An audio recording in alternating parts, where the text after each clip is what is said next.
Okay, so have you ever been trying on clothes and you just think, man, I could do this for a living? Uh-huh. Yeah. Today we are talking about what it really takes to be a clothing specialized seller. And helping us out, we have this RoleCatcher guide. And this goes way deeper than I thought it would. It's not just about having good taste. It's a whole journey. Yeah, this is different from your typical fashion job. So before we get ahead of ourselves, what does a clothing specialized seller actually do these days? It's really not so much about selling anymore. You have to think about it more like being a consultant. Interesting. Yeah, this guide really emphasizes the relationships, becoming a trusted advisor. It's almost like being like a personal stylist for some people. Okay, so less about pushing the latest trends, more about helping people find a style that works for them. Exactly. You said it perfectly. Like, imagine helping someone pick out the perfect outfit for their wedding. Oh, wow. Or like, what about a busy professional who wants a capsule wardrobe, but they want it to be stylish too? That's the kind of thing you could do. Wow. I am already looking at those salespeople at my favorite stores totally differently. But let's be real for a sec. Yeah. Passion doesn't always pay the rent. What can someone starting out expect to make?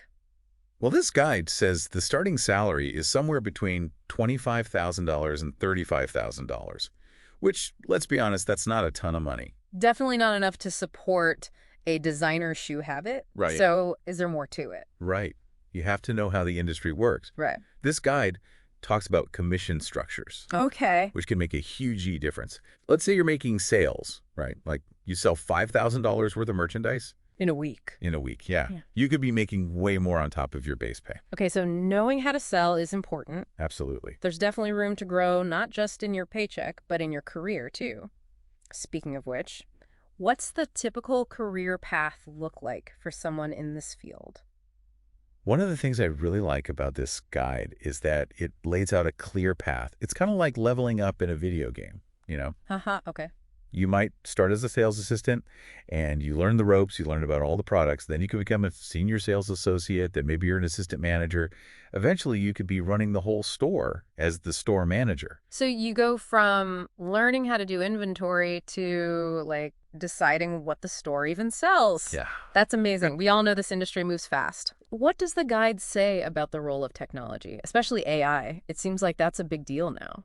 It's crazy how much AI is changing how retail works these days. Yeah. You know that part of the guide about how AI can actually predict trends? No way. It's wild. We're talking about algorithms looking at like social media posts and even just what people are wearing on the street Oh, well, to figure out what's going to be popular next season. it's like magic. Right. It would be incredible to have that kind of knowledge. Okay, that is seriously impressive. The guide also talks about how to get ready for your interviews, right? What kind of insider tips does it give? Oh man, it has some seriously useful advice. It gives you 10 common interview questions, but it doesn't just tell you what to say. Okay, good. It actually gives you strategies for coming up with your own answers that show off your passion for fashion. It even gives you like example people at different points in their career, which is really helpful to see. So it's more than just saying you love clothes. Oh yeah. You have to really know what you're talking about. You need to know how to deal with a difficult customer, how to suggest add-ons without being annoying. It's true. They want to see that you're not just some fashionista, but you actually understand how the business works. Interesting. Like how you organize all the clothes, how you manage your time on the floor, how you build relationships with your customers. That's the stuff that's going to make them say, wow. Yeah, that makes sense. So you basically have to be a people person, know everything about fashion, and know how to run a business. Right. But that's part of what makes it exciting. And this guide does a really good job at explaining all the skills you need depending on what stage of your career you're at. You mentioned leveling up earlier. Yeah. Let's talk about that more. What are some of the things you might have to do as you go from like sales assistant to senior sales associate? Yeah, I'm curious about those example people they gave in the guide. Okay, so as a sales assistant, it seems like you're mostly handling the basics, you know, Okay. things like helping customers, learning about the clothes, making sure the store looks good. They even mentioned someone who was working towards extra certifications. Really? Yeah, like maybe in styling or luxury retail, just to show they were serious about getting better. So going above and beyond. Exactly. And then when you become a senior sales associate, there's a lot more responsibility. I bet. You might even get to train the new people, manage inventory, maybe even help design how the store is set up. Remember those times you walked past a store and thought, wow, Their window display is amazing. Yeah. You could be the one doing that. No way. So you're not just selling the clothes anymore, you're creating the whole experience. Yeah. And the guide had an example, senior sales associate, right? Yeah, what were they like? Well, they were interesting. They talked about how they would look at the sales data. What does that mean? Oh, like they'd look at what was selling well and what wasn't. Yeah. Okay. And they would actually give their ideas to the manager about how to make things better. So they were coming up with strategies for the whole store. Yeah, pretty cool, right? And then from there, you could become a manager yourself, assistant manager, or even run your own place. I mean, that would be amazing. Right. But that must come with a whole other set of challenges.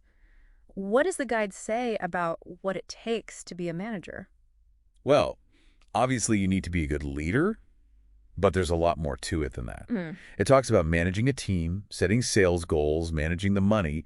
You're basically running your own business. It all goes back to what you were saying before. Yeah, Loving fashion isn't enough. You have to be business-minded, too. for sure.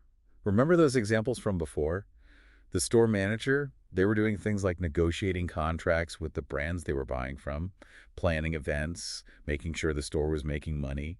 It's a lot. It's incredible how much goes into it. It's not just about moving up the ladder. It's about constantly learning new things. Definitely. The fashion industry is always changing. Oh, You have to change with it. Speaking of things changing, let's talk about those interview questions. There were 10. Which ones do you think are the most important? Like the make or break questions. Ooh, that's a good question. Well, there's that classic one, tell me about your experience. Yeah. That one's huge. And you can get creative with it. Even if you've never worked in a store, maybe you volunteered at a fashion show, or you love putting together outfits for your friends. No, that's a good idea. Yeah. It's all about showing them you're passionate. So even if your resume doesn't scream fashion expert, you can still wow them. What else should people be ready for? How do you stay updated on fashion trends?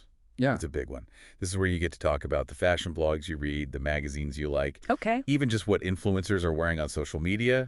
Interviewers want to see that you're plugged in. So it's not enough to just know what's cool right now. Right. You Yeah. have to know what's going to be cool next. Yes.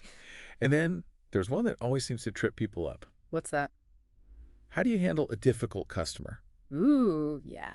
This one is all about showing you can be understanding, that you can solve problems and stay calm even when things get a little crazy. Yeah, because let's be real, Yeah. retail can be tough. For sure. Yeah. And there's one more I wanted to talk about. How do you approach upselling? Yes. You know, like how do you get people to buy more stuff?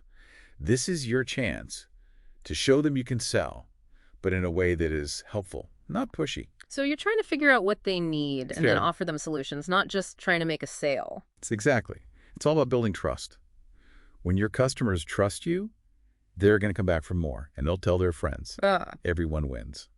It's almost like being a stylist, but for their whole life, not just one outfit. Totally. And that takes us back to what this is all about, you know, passion, knowing your stuff, and really wanting to help people look and feel amazing. I am feeling very inspired right now. Good. But before we go, I want to go back to something the guide talked about, staying on top of trends. How do you balance like being up to date with helping people find their own style, something that's not going to be out next season? That is the question, isn't it? Yeah. The guy definitely talks about that, how trends are always changing, but you want to help people find something timeless. Because you can't just ignore trends, right? No, wait. They're part of what makes fashion fun. Exactly. It's your job to know the trends, but then help your clients figure out what works for them. So it's about taking those crazy runway looks and making them wearable for everyday life. Yeah. You're not just selling clothes, you're selling confidence. Helping people express themselves. Yes. It's about helping them find a style that shows who they are. We have covered so much today, from how much money you can make to the art of styling and everything in between. I know, it's a lot. What advice would you give to someone who's listening to this and they're thinking, this is it, this is what I want to do? Don't be afraid to just go for it. Try new things, and don't let anyone tell you there's only one way to be in the fashion world. There is room for everyone. I love that. Find your own style, and remember, being yourself never goes out of style. And on that note, we'll leave you with this. Can you be 2.0 trendy? Or is true style about breaking the rules? Until next time.